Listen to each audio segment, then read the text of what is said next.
Hello guys, welcome back to my new video. पिछली कक्षा में हमने कक्षा 10 के जीव विज्ञान का चैप्टर 2 कंट्रोल एंड कोऑर्डिनेशन का 25 प्रश्नों को देखे थे। आज हम नए प्रश्न लेके आए हैं, तो चलिए शुरू करते हैं।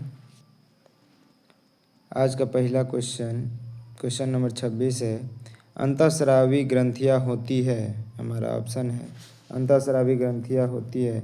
ए नलिका युक्त, बी नलिका विहीन, सी अर्धनलिका युक्त और डी रक्तहीन। अंतःस्रावी ग्रंथियाँ जो होती है वो कैसी होती है? नलिका युक्त होती है, नलिका विहीन होती है, या अर्धनलिका युक्त होती है, या रक्तहीन होती है। तो इसका आंसर हो जाएगा बी नलिका युक्त, नलिका विहीन सॉरी।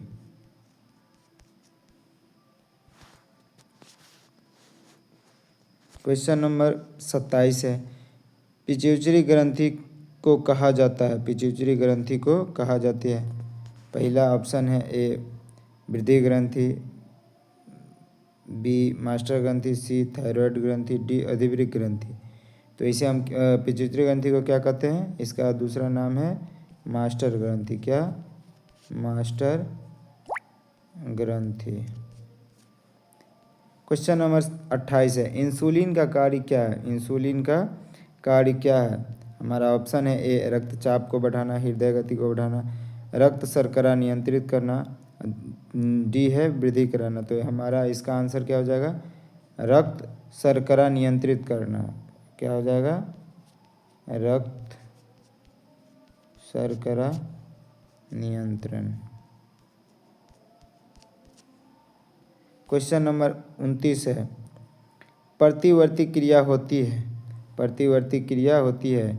ए धीमी, स्वैच्छिक, सी अनैच्छिक और तेज, और डी हार्मोन द्वारा। तो ये इसका आंसर क्या हो जाएगा? सी अनैच्छिक रूप से होता है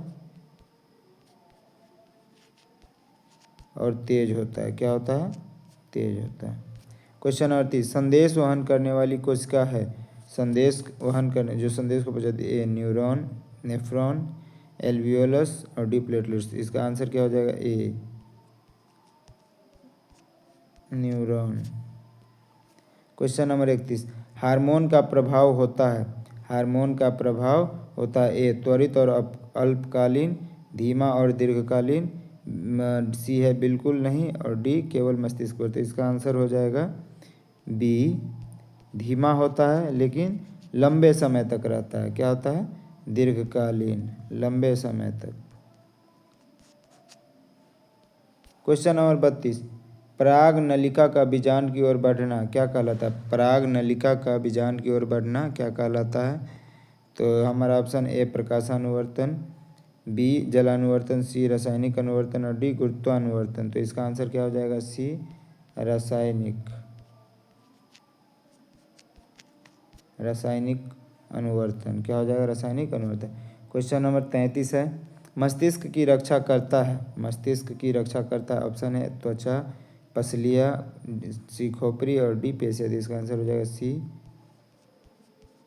खोपड़ी। Question number 34।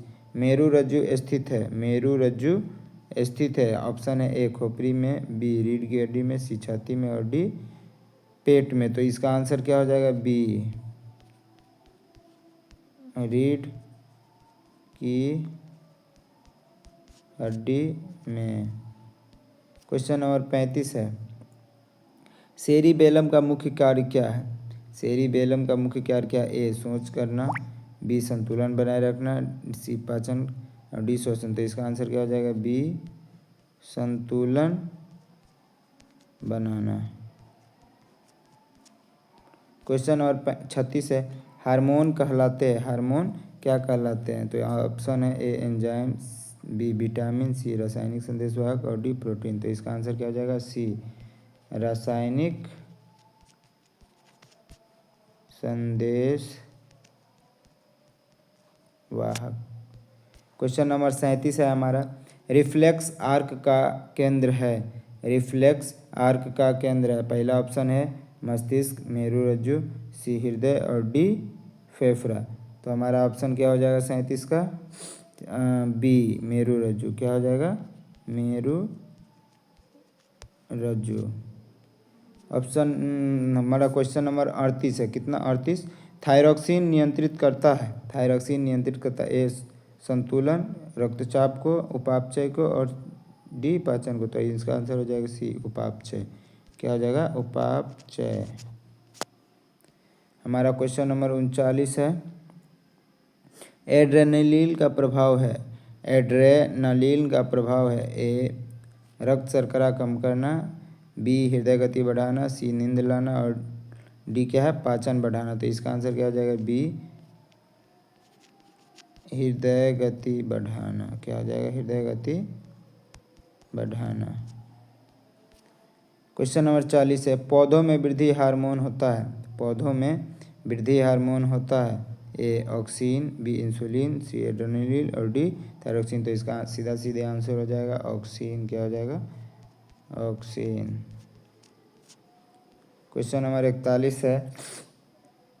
तंत्रिका आवेग की दिशा है एक्सॉन डेंड्राइट,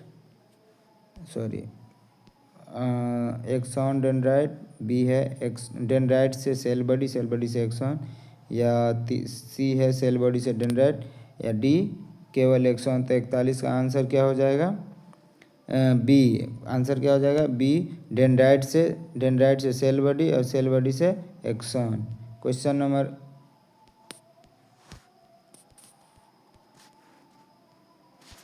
42 की तरफ आगे बढ़ते हैं। स्वैच्छिक क्रियाएं नियंत्रित होती है, स्वैच्छिक क्रियाएं नियंत्रित सेरिबेलम द्वारा, मेडुला द्वारा, मेरुरज्जु द्वारा, या सेरिबेलम द्वारा। तो इसका आंसर क्या हो जाएगा? ए सेरिब्रम द्वारा। किसके द्वारा? सेरिब्रम के द्वारा। क्वेश्चन नंबर हमारा 43 है। वृद्धि हार्मोन की कमी से होता है, वृद्धि हार्मोन की कमी के कारण क्या होता है? दैत्याकारता, बौनापन, मधुमेह, घेंघा। तो इसका आंसर क्या हो जाएगा? बी बौनापन। क्या हो जाएगा? बौनापन। आंसर क्या हो जाएगा? बी। क्वेश्चन नंबर 44 है। अधिक वृद्धि हार्मोन से होता है, अधिक वृद्धि हार्मोन से होता है। ऑप्शन है हमारा ए बौनापन, मधुमेह, दैत्याकारता, डी दमा। इसका आंसर क्या हो जाएगा? दैत्याकारता। क्वेश्चन नंबर 45 है। सिमोसा छुई-मुई की प्रतिक्रिया है ए प्रकाशानुवर्तन। ऑप्शन क्या है हमारा? प्रकाशानुवर्तन, स्पर्शानुवर्तन, जलानुवर्तन, और डी गुरुत्वानुवर्तन। तो इसका आंसर क्या हो जाएगा 45 का? बी स्पर्शानुवर्तन।